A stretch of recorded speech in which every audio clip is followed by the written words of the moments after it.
जुहार आपण मन को बहुत बहुत स्वागत राष्ट्र जागरण जागृत प्रहरी तुर्जनाथ यूट्यूब चैनल के आमर सुंदर कार्यक्रम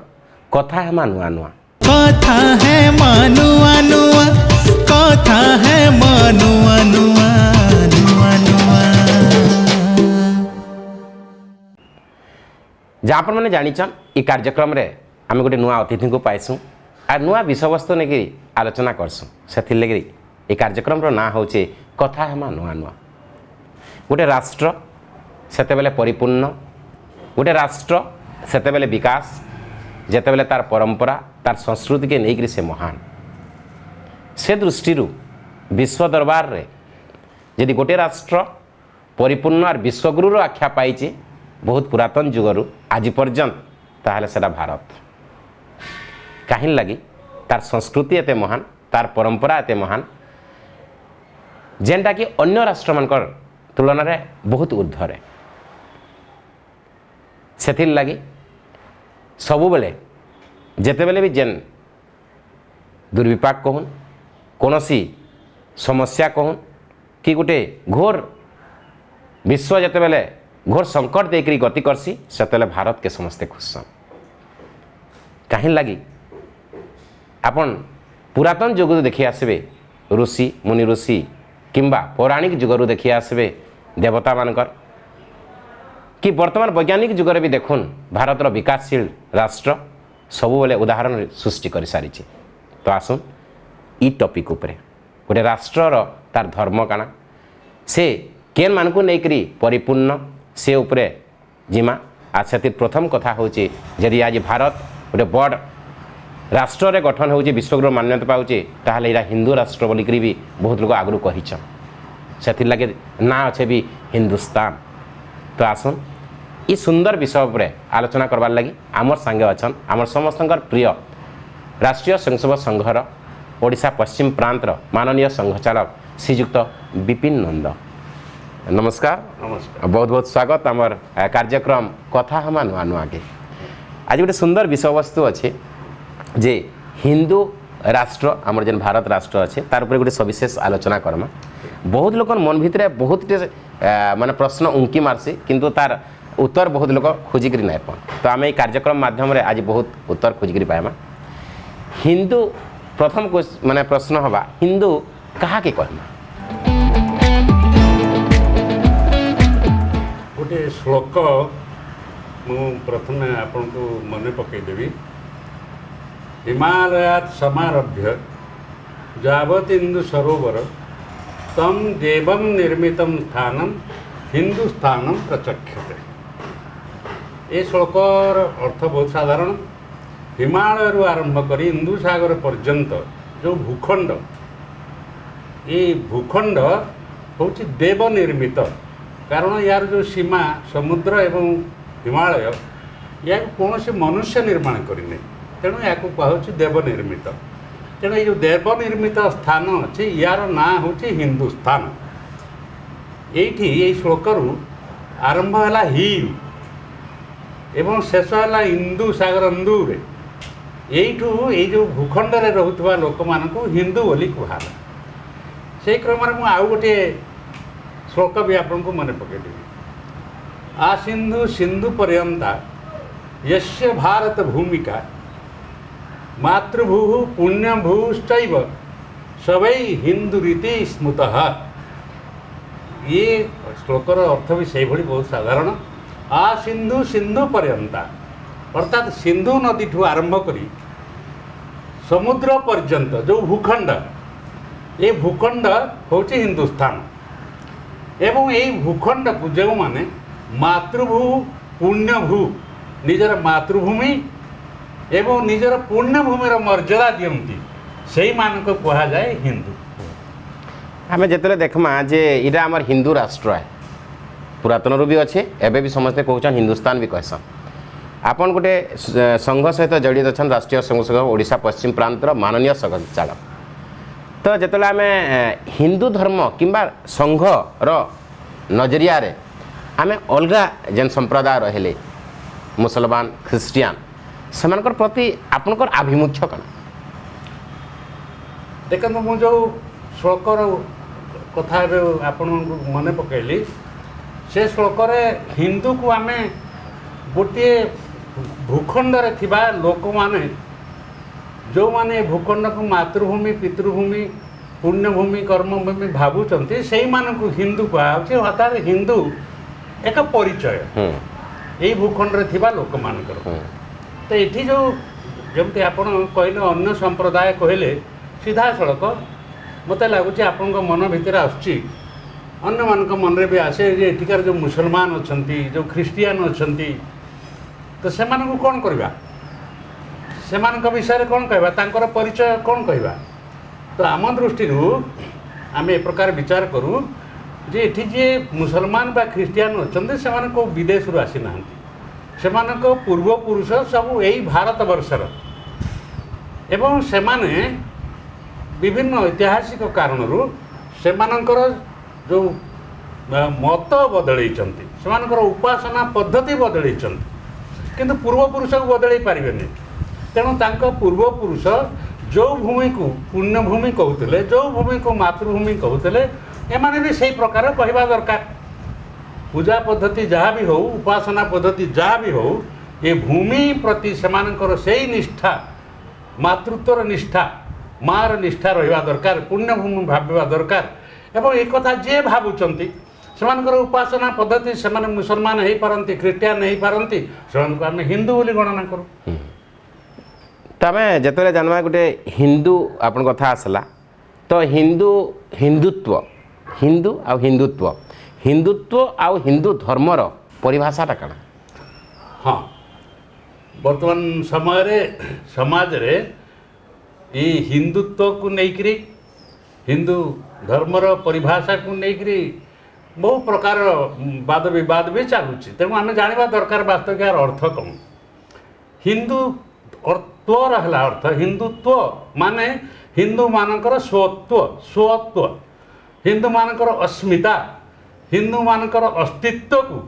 ଯାହା ସବୁ ପ୍ରଦର୍ଶିତ କରୁଛି, ଯେଉଁମାନେ କେବଳ ହିନ୍ଦୁମାନଙ୍କର ଅସ୍ତିତ୍ୱକୁ ପ୍ରଦର୍ଶିତ ଯାହା କରୁଛି ତାକୁ ଆମେ କହୁଛୁ ହିନ୍ଦୁତ୍ୱ। ଯେମିତି ଉଦାହରଣ ସ୍ୱରୂପ ବେଦ, ଉପନିଷଦ,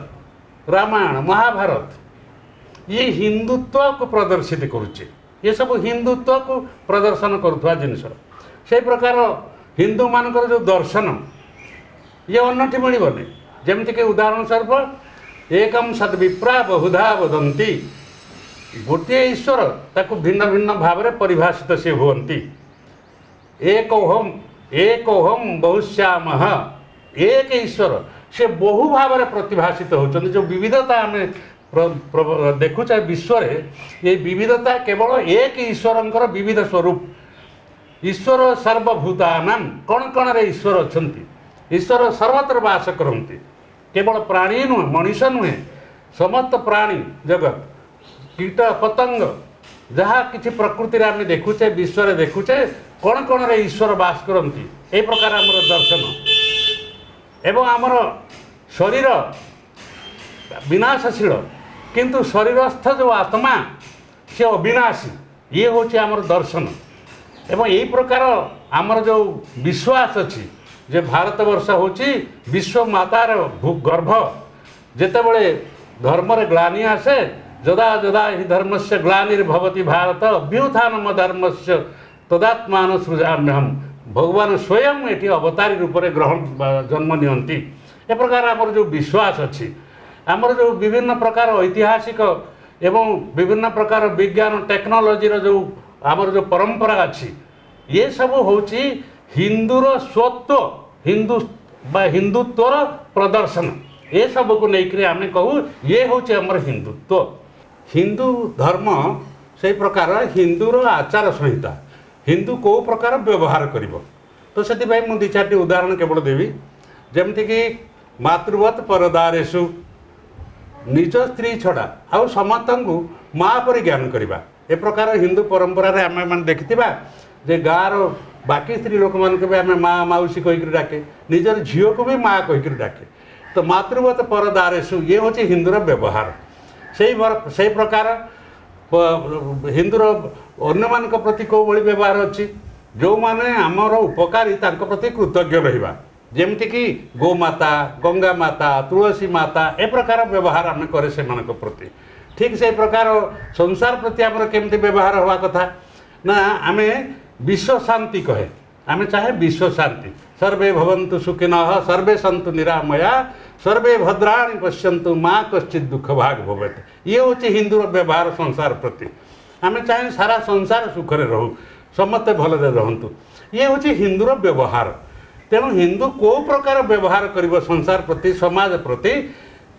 ये होची हिंदू धर्म हिंदूर धर्म हिंदू धर्म हिंदुत्व आ हिंदू माने धर्म र सुंदर भाव ये कले ताहले आमे जदि चाहमा हिंदू संस्कृतिर विशेषताटा काना हिंदू संस्कृतिर विशेषता जानिया पे मु आपन को केवल गोटे दिटी उदाहरण देबी सेठु आमे जानि परबा जेमति कि ए जो संसार चक्र को चलै रखिबा पई हेले मनुष्य को विवाह करबा को पड़े ताको आमे कहू ये प्रकृति ये एक प्रकृति कारण केवल मनुष्य नुहे सारा संसार रे पशु पक्षी समस्तंकर संसार चक्र को चलैबा पई पुरुष एवं स्त्री मिलन हुए ताकू आमे कहू विवाह एवं ये हला प्रकृति किंतु मौज मजलिस करबा पई विवाह हवा एवं सामान्य तम कौन सी घटना रे पुणी विच्छेद हवा ए प्रकार जो विषय या को आमे एठी कहू विकृति किंतु जे कौन सी प्रतिकूल परिस्थिति रे भी मन करंतु विवाह पर स्त्री रो आखि फुटी गला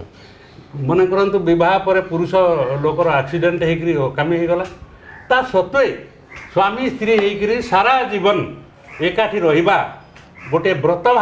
भाव विवाह को पालन करबा यार ना होची संस्कृति हिंदू माने एई संस्कृति पालन करू मु गोटे कंपैरेटिव उदाहरण देली आवरी स्पष्ट हबो भगवान राम को वनवास पाई तांको पिता कहले पितृ सत्य पाळिकरी वनवास गले किंतु लक्ष्मण को तो कहाई नथिला से गले से प्रकार भरत सी भी जाइकरी नंदीग्राम रे सन्यास जीवन यापन कले तो ये होची हमर एठी भ्रातृधर्म पालन कले बोली कहबा ये होची संस्कृति हमर भ्रातृधर्म पालन करबा सेमते पितार धर्म अछि स्त्रीर धर्म किंतु आउटे उदाहरण दोची देखंतु औरंगजेब होचंती तांको बापांकर तृतीय पुत्र शाहजहांकर तृतीय पुत्र प्रथम पुत्र परंपरा अनुसार बादशाह हवा कथा औरंगजेब किंतु तांकर सेमान चारि भाई थिले बाकी तीन भाई को मारी शाहजहां को नहीं 8 वर्ष काल बंदी करके रखिले एवं बादशाह ये आउटे संस्कृति ये संस्कृति एवं हिंदू संस्कृति भितर ये होची वास्तविक पार्थक्य ये होची हिंदू संस्कृतिर विशेषता एटु बुझी तो आपण ने जेतेबेले आमे राष्ट्रीय संसंगर कथा आसु कि हिंदुत्वर कथा आसु संघ सब बेले चाहेसी जे भारत के गोटे पूर्णांग हिंदू राष्ट्र रे परिणत करबार लागि तो इता इजन हिंदू राष्ट्र पूर्णांग राष्ट्र रे परिणत करबार लागि चाहेसी काहे लागि चाहेसी हां एई विषय वास्तविक लोकंक भितर गोटे भ्रम अच्छी जे संघ हिंदू राष्ट्र निर्माण करबा पई काम करूछ ये किंतु भूल वास्तविक आमे यदि इतिहास देखिबा जेमति कि एटी 24,000 वर्ष पूर्व मु जो आगुर कहूली सेते बेले हमर एटी वेद रचना आरंभ होता 15,000 वर्ष पूर्व एटी भगवान राम कर राज्य थिला 7,500 वर्ष पूर्व एटी भगवान श्रीकृष्ण आसथिले कर अवतार होता तेणु केते दिनरु एटी हिंदू संस्कृति हिंदू धर्म हिंदू परंपरा ये सब चली आछि आज भी आम जदि देखा आमर ये शह हजार हजार वर्ष पूर्वर मंदिर अच्छी हजार हजार वर्ष पूर्वर मठ अच्छी हजार हजार वर्ष पूर्वर विभिन्न प्रकार ये प्रकार हिंदुत्व को परिवेशित करुवा संगठन सब अच्छी तेणु ये सबुदिन हिंदू राष्ट्र थिला आमे जेतेबेले आमे कहे गुप्त युग को सुवर्ण युग ये हिंदू राष्ट्र थिला सेतेबेले एवं आज मध्य हिंदू राष्ट्र अच्छी कहीं एठी आज भी जो राष्ट्र अच्छी जो भूखंड अच्छी ये हिंदू मानकर भूखंड हिंदुस्तान मुझे आगुरी कही ये हिंदू राष्ट्र अच्छी एवं भविष्य में हिंदू राष्ट्र रहिबो तेणु हिंदू राष्ट्र थिला हिंदू राष्ट्र अच्छी हिंदू राष्ट्र रहिबो हिंदू राष्ट्र को बनैबा निर्माण करिवार कोनोसी आवश्यकता नहीं ये कथा केवल हिंदू राष्ट्र ये एक कथा को आमे अनुभव करूछु बहु लोक या को एपर्यंत अनुभव करि नाहंती तांको अनुभव केवल करिवार अछि। अच्छा तो आपण माने सुनुथिले राष्ट्रीय स्वयंसेवक संघ ओडिशा पश्चिम प्रांतर माननीय संघचालक से जो विपिन नंदक सागर आम आलोचना करूँ हिंदुत्व उपरे हिंदू राष्ट्र उपरे गोटे शेषर पर्यायर बढ़िया सुंदर कथाटे कहले जे आम यहाँ हिंदू राष्ट्र आगुरी थिला हजार हजार वर्ष पूर्व यहाँ हिंदू राष्ट्र अच्छे से भूखंड भी हिंदू राष्ट्र किंतु वर्तमान स्थिति रे आमे ताके किछि लोक भूली जाइछन ताके मने पकाबा जेंता कि छोट उदाहरण जे हनुमान जेते बेले